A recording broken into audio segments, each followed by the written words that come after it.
दोस्तों ये कहानी एक ऐसे बीच की है जहाँ पर टाइम बहुत तेजी से बीतता है और 4 साल के बच्चे 8 साल के हो जाते हैं और पल भर में ही ये दोनों भटाभट करके माँ बाप भी बन जाते हैं। तो चलिए देखते हैं ऐसा बीच कहाँ पर है। मूवी की शुरुआत में हम एक फैमिली के 4 मेंबर्स को देखते हैं। ये लोग दूसरे देश में वेकेशन के लिए आए होते हैं। वेकेशन के ट्रिप की टिकट इन्हें किसी तरह फ्री में मिली होती है। होटल में पहुंचने पर जो इस रिजॉर्ट का मैनेजर होता है वो इस फैमिली का वीआईपी की तरह वेलकम करता है। इस फैमिली के सभी लोग यहाँ पर आकर काफी खुश होते हैं, लेकिन प्रिस्का जो गाय की वाइफ है वो एक कैंसर की मरीज है। उसके पेट में एक ट्यूमर होता है और ये सारी बातें उसने अपने बच्चों को नहीं बताई होती हैं। इस परिवार के अलावा यहाँ पर 2 और परिवार होते हैं जिनका भी वहाँ का होटल का मैनेजर वीआईपी की तरह खातिरदारी करता है। तीसरी जो फैमिली होती है उसमें जेरिन की वाइफ जिसका नाम पैट्रिसिया होता है वो एक मिर्गी के दौरे की मरीज होती है और उसे अक्सर मिर्गी के दौरे आते थे। ट्रेंट की दोस्ती यहाँ पर मैनेजर के भतीजे एडलिक से होती है, जिसके साथ में खेलने के बाद एडलिक ट्रेंट को एक कोडिंग वाला पेपर देता है। एडलिक का यहाँ पर कोई भी फ्रेंड नहीं होता है, इसलिए ट्रेंट के साथ दोस्ती होने से वो काफी खुश होता है।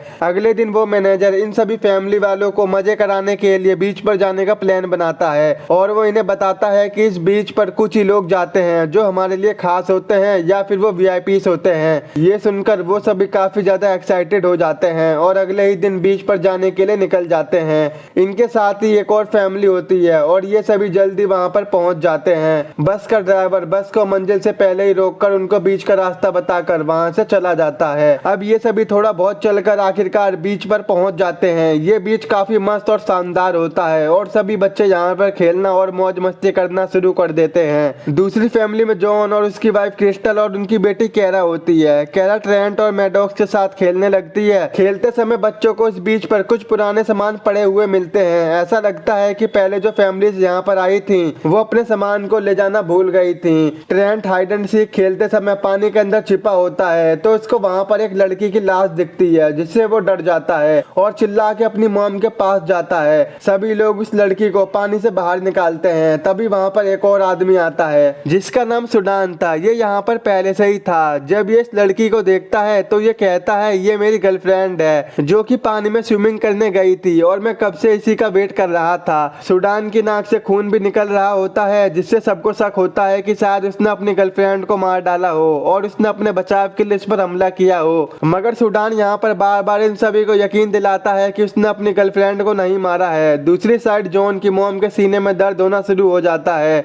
और थोड़ी देर में ही उनकी मौत हो जाती है। इन सब के बाद वहाँ पर एक और फैमिली आती है जो कि पैट्रिसिया और जेरिन होते हैं, लेकिन यहाँ पर मामला ठीक ना होने के कारण जो फैमिली यहाँ पर पहले से थी वो वहाँ से जाने की तैयारी करने लगते हैं। यहाँ तक कि उनके फोन में नेटवर्क भी नहीं आ रहे थे। तो अब ये क्या करते? जेरिन जिस रास्ते से बीच पर आया होता है वो उसी रास्ते से जाने की कोशिश करता है तो उसका माइंड अचानक से चकरा जाता है और बेहोश होकर वो वापस से बीच पर पहुंच जाता है। थोड़े समय बाद जब पैट्रिसिया और जेरिन मैडॉक्स से बात कर रहे होते हैं तो वो देखते हैं कि मैडॉक्स और ट्रेंट की उम्र अचानक से बढ़ चुकी है। वो दोनों 13 और 6 साल के थे और अब बढ़कर वो 17 और 10 साल के हो गए होते हैं। उनके मॉम डैड उनको देखकर काफी हैरान हो जाते हैं। उन्हें बिल्कुल भी समझ में नहीं आता है कि आखिरकार हुआ क्या है। जो लोग भी उस बीच से बाहर निकलने की कोशिश करता है वो दोबारा से बेहोश होकर फिर से बीच पर आ जाता था। यहाँ पर बच्चों की उम्र तो काफी तेजी से बढ़ रही थी। कैरा जो कि पहले 4 साल की थी वो अब बढ़कर 8 साल की हो गई थी। कुछ देर बाद सभी लोगों को पता चलता है कि यहाँ पर टाइम काफी तेजी से बीत रहा है,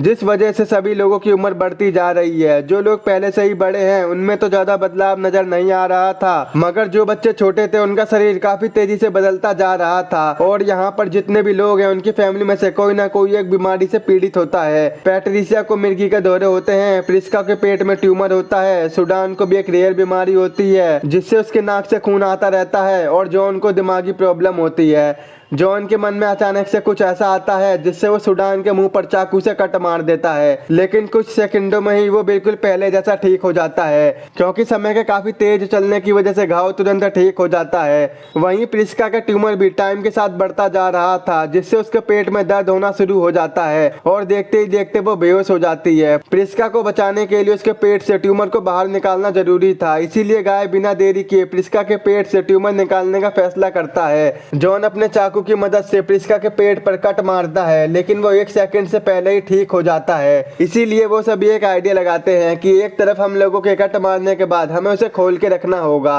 अब कट मारने के बाद में वो एक खरबूजे जितना ट्यूमर उसके पेट से बाहर निकाल लेते हैं और जरा सी देर में ही प्रिस्का ठीक हो जाती है। सुडान की गर्लफ्रेंड के मरने के बाद उसे एक कपड़े से ढक दिया गया था। जब सुडान उसे देखने जाता है तो वो तुरंत डर जाता है, क्योंकि अब उसकी केवल हड्डियां ही बची हुई थी। उसकी पूरी बॉडी डिकम्पोज हो चुकी थी। ये देखकर सब लोगों के होश उड़ जाते हैं। दूसरी तरफ एक टेंट में ट्रेंट और केरा एक साथ लेटे होते हैं। वो अब और भी बड़े हो चुके होते हैं। उनके शरीर के अंदर के हार्मोन्स भी चेंज हो रहे थे, जिसके बाद वो दोनों भटाभट कर लेते हैं। पर इन्हें कुछ भी नहीं पता होता और जैसे ही ये दोनों बाहर आते हैं तो केरा प्रेग्नेंट हो जाती है। उनकी फैमिली वाले ये सब देखकर काफी हैरान हो जाते हैं, मगर उन दोनों को कुछ भी नहीं पता होता कि ये सब कैसे हो गया। यही सब सोचने के दौरान यहाँ पर केरा का बच्चा भी होने वाला होता है, मगर केरा का बच्चा मरा हुआ पैदा होता है। ट्रेंट इस वजह से काफी दुखी हो जाता है। टाइम के साथ साथ जॉन की दिमागी हालत और भी ज्यादा खराब होती जा रही थी। जब सुडान एक जगह पर शांति से बैठा होता है तो जॉन पीछे से जाकर उस पर चाकू से वार करके उसे मार देता है।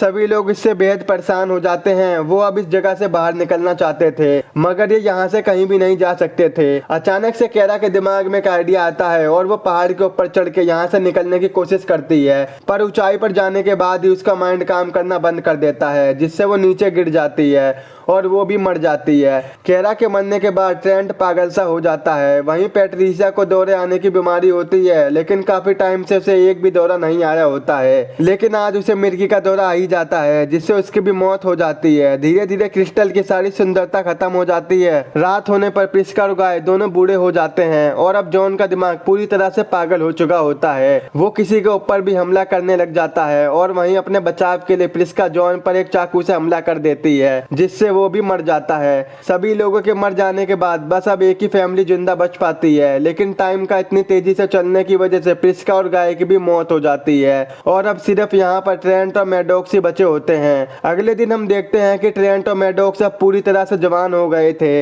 उनके पास अब 13 घंटे और बचे थे, जिसके बाद वो दोनों भी बूढ़े होकर मर जाएंगे। अब उन दोनों को बिल्कुल भी समझ में नहीं आ रहा था कि वो क्या करें, इसीलिए ट्रेंट मैडॉक्स से लास्ट बार रेत का महल बनाने को कहता है। महल बनाते समय ट्रेंट को अचानक से कुछ याद आता है कि मूवी की स्टार्टिंग में एडलिक के साथ खेलते समय उसने ट्रेंट को एक कोडिंग वाला पेपर दिया था और अब ट्रेंट उसे सॉल्व कर लेता है, तो उसे यहाँ से निकलने का आइडिया पता चल जाता है। वो दोनों समुद्र में जाते हैं और तैरकर वहां से किसी जगह पर जाकर बाहर निकलने का ट्राई करते हैं, लेकिन तभी मैडॉक्स का कपड़ा किसी पौधे में अटक जाता है और ये सारी चीजें एक दूरबीन की मदद से एक आदमी देख रहा होता है, जो कि बस का ड्राइवर होता है। वो फोन पर कहता है कि आखिरी में यहाँ पर 2 लोग बचे थे और अब ये भी मर चुके हैं। उसके बाद बस का ड्राइवर वहां से निकलकर एक लैब में जाता है और ये जो लैब होती है उसे जानकर आप लोग बिल्कुल ही चौंक जाओगे। ये जितने भी साइंटिस्ट और डॉक्टर यहाँ पर मौजूद हैं, ये सभी लोग यहाँ पर बीमारियों के इलाज की दवाइयाँ बनाते हैं, लेकिन किसी भी दवाई के टेस्ट के असर को जानने के लिए उसे सालों लग जाते हैं,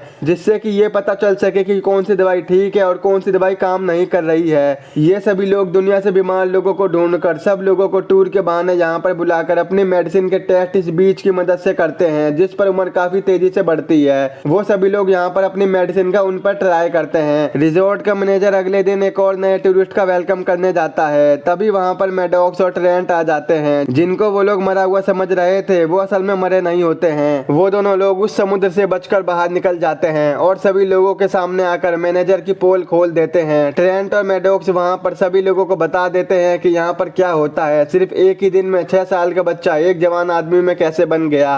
अब आखिरकार ये दोनों भाई बहन बच जाते हैं और यहीं पर इस मूवी का एंड हो जाता है। दोस्तों, अगर आपके पास भी कोई ऐसा फ्री में टूर आए तो आप जाना चाहोगे या नहीं, कमेंट में अपनी राय जरूर दें। अगर आपको ये मूवी देखनी है तो अभी आप हमारे टेलीग्राम के चैनल पर ज्वाइन हो जाओ और हमारे चैनल को सब्सक्राइब, वीडियो को लाइक और शेयर करना मत भूलना। तो मिलते हैं आपसे ऐसी नेक्स्ट वीडियो में।